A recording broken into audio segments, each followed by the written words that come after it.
দর্শক মণ্ডলী, আসসালামু আলাইকুম। আজ আমরা কুষ্টিয়া জেলার ঐতিহ্যবাহী খাবারের পর্ব ১ জানাতে চলেছি। কুষ্টিয়া মানেই মায়ের হাতে পূর্ণতা। ভোরের কুয়াশা যখন কুষ্টিয়ার মাঠে নামছে, গাছের পাতায় টুপটাপ পড়ছে শিশির, তখন রান্নাঘরের উনুনে চড়ছে খেজুরের রস, আগুনের আঁচে ফুটছে মাটির হাঁড়িতে মায়ের ভালোবাসা, এবং তৈরি হচ্ছে এক অসাধারণ ঐতিহ্য, পাটালি গুড়। এই গুড় কেবল মিষ্টি নয়, এ এক গল্প।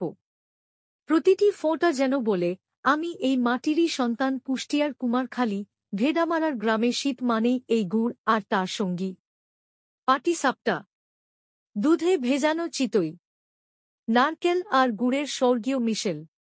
খাজা এক কামড়ে ইতিহাসের স্বাদ। কখনো কি খেয়েছেন খাজা?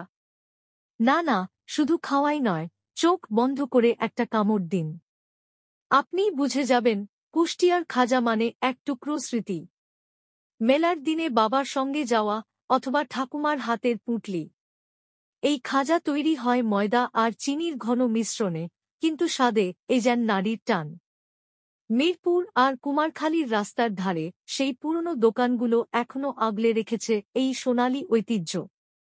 মাঠ থেকে থালায় মাটির স্বাদে কুষ্টিয়ার মাছের রান্না। নদীর পাড়ে বসে কেউ যদি বলে, এই মাছটা এখনো নড়ে, জানবেন আপনি কুষ্টিয়াতেই আছেন। এই জেলা শুধু সাহিত্যেই নয়, মাছের স্বাদেও অনন্য। সর্ষে বাটা দিয়ে টেংরা মাছ বা আলুপটোল দিয়ে বোয়ালের পাতলা ঝোল, প্রতিটি পদে আছে মাটির ঘ্রাণ, নদীর প্রাণ আর রান্নাঘরের গল্প। দই কুষ্টিয়ার এক অন্যরকম আত্মগর্ব।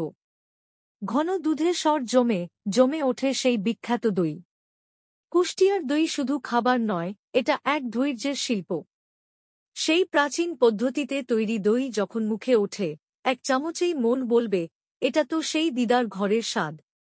গুড় পিঠা আর গ্রামীণ পোহা, স্বাদে মায়ের পরশ। শীতকাল মানেই পিঠার মৌসুম, আর কুষ্টিয়ার গ্রামে গেলে এখনো দেখা যায়, ঘরের উঠানে মাটির উনুনে চিতই পিঠা বানাচ্ছেন মা। পিঠার গন্ধে পেছন থেকে ছোট ছোট পায়ে এসে দাঁড়ায় সন্তানেরা।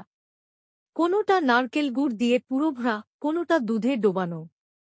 পিঠাগুলো যেন শুধু খাবার নয়, পারিবারিক বন্ধনের প্রতীক। শেষ কথা, খাবারের চেয়ে বড় আর কি পরিচয়?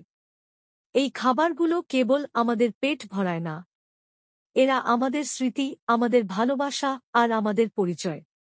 কুষ্টিয়া যেন বলে, আমার খাজায় আছে শিশির ভেজা সকাল, আমার গুড়ে আছে শীতের মায়া, আর আমার দই আছে প্রজন্মের গর্ব।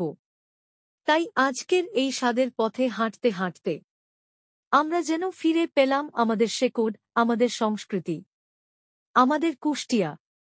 প্রিয় দর্শকবৃন্দ, এতক্ষণ আমরা জানলাম কুষ্টিয়া জেলার আংশিক কিছু ঐতিহ্যবাহী খাবারের গল্প। দ্বিতীয় পর্বে আমরা চেষ্টা করব কুষ্টিয়ার ঐতিহ্যবাহী আরও কিছু খাবারের তথ্য নিয়ে। ততক্ষণ আশা করি সকলে ভালো থাকবেন, নিজের শরীরে খেয়াল রাখবেন ও এই চ্যানেলের মাধ্যমে আপনার জেলার ঐতিহ্যের কথা সবাইকে প্রকাশ করবেন। বন্ধুরা, সাবস্ক্রাইব করতে ভুলবেন না। ধন্যবাদ।